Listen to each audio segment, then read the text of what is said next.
Hello students. सो इतने time जो आप लोगों को वेट था कि सिलेबस जो है उसमें क्या डिलीटेड पोर्शन है और फर्स्ट टर्म में जो फर्स्ट आपका टर्म होगा उसमें कौन कौन से चैप्टर्स आएंगे, तो सीबीएसई ने आपका सिलेबस जो है वो रिलीज़ कर दिया है। इसमें आपके 11th क्लास में आपके 7 चैप्टर्स आ रहे हैं। 11th क्लास में 7 चैप्टर्स आ रहे हैं और हर चैप्टर में भी कुछ टॉपिक्स जो हैं वो इसमें ओमिट किए गए हैं। तो इसमें जो फर्स्ट चैप्टर है वो है आपका some basic concept of chemistry. Some basic concept of chemistry में देखिए लास्ट टाइम में जो सिलेबस था वही रिपीट किया गया है। General introduction, importance and scope of chemistry, atomic and molecular masses, mole concept, molar mass, percentage composition, empirical and molecular formula, chemical reaction, stoichiometry and calculation based on stoichiometry। इसमें ये जो chemical reactions and stoichiometry and calculation based on stoichiometry हैं, ये numericals जो हैं वो आपके 12th में भी मोलैरिटी बेस्ड जो सॉल्यूशन चैप्टर में है वो हैं, तो इसलिए इस पोर्शन को फिर से इसमें इंक्लूड कर दिया गया है।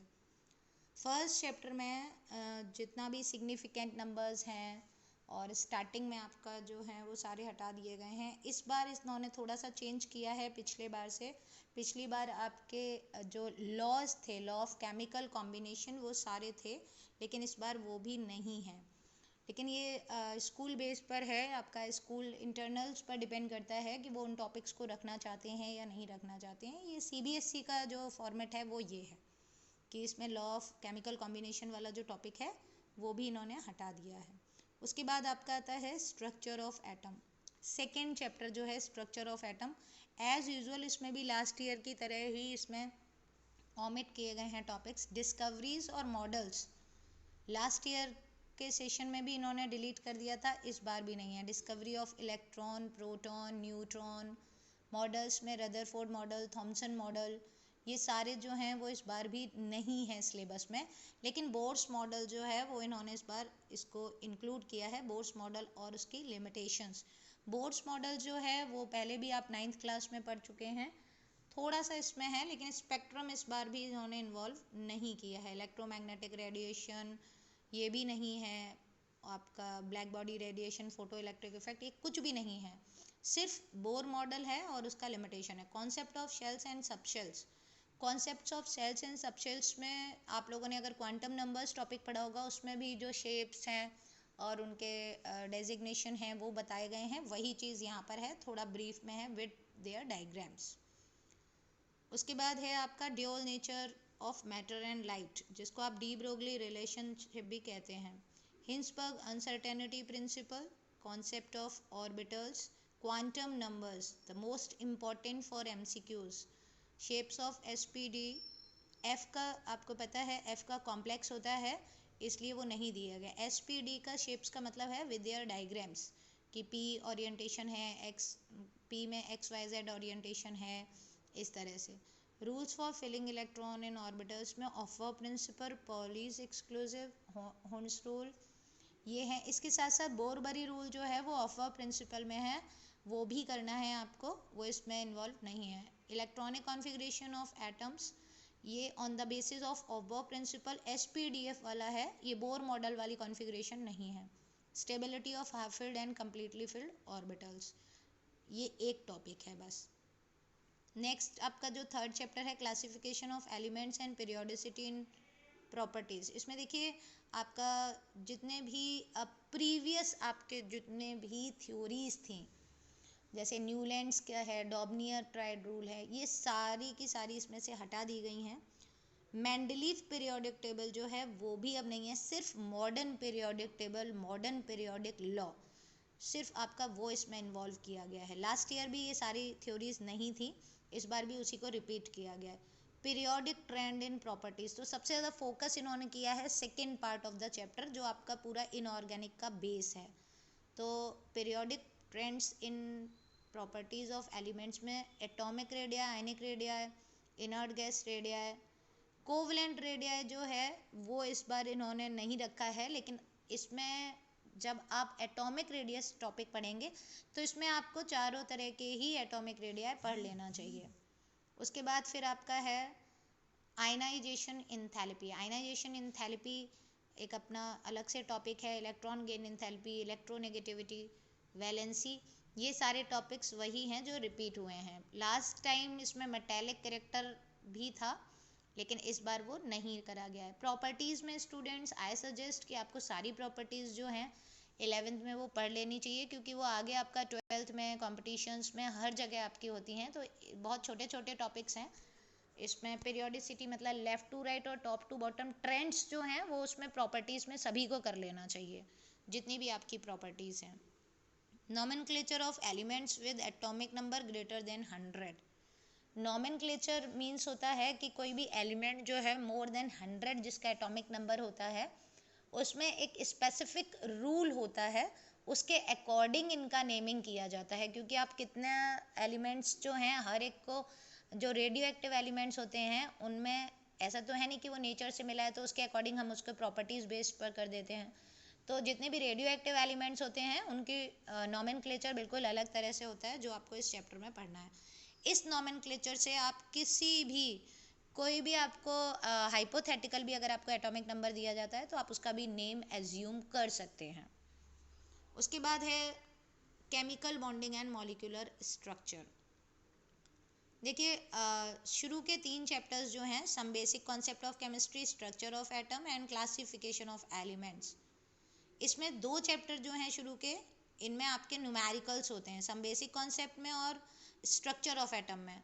और सिर्फ ये 2 चैप्टर जो हैं जो न्यूमेरिकल बेस्ड हैं, इसलिए इनका वेटेज भी सही है 11 मार्क्स का। वैसे तो इक्वली डिस्ट्रीब्यूट करने की कोशिश की गई है, लेकिन ये न्यूमेरिकल पोर्शन अगर बात की जाए तो वो सिर्फ इसी में होता है, इन्हीं 2 चैप्टर्स में, और इन दोनों का वेटेज जो है वो 11 मार्क्स का है। दैट मीन्स कि सेपरेट नहीं दिया गया है कि कौन सा चैप्टर कितने मार्क्स का आएगा, ठीक है। इंडिविजुअल चैप्टर ब्लूप्रिंट नहीं आया है, दोनों का कंबाइंड 11 मार्क्स का है। क्लासिफिकेशन ऑफ एलिमेंट एक ऐसा चैप्टर है जो इनऑर्गेनिक को बिलोंग करता है, बिल्कुल अलग एक चैप्टर है, इसलिए ये 4 मार्क्स का चैप्टर है। इसीलिए इसमें सिर्फ ट्रेंड्स आ रहे हैं।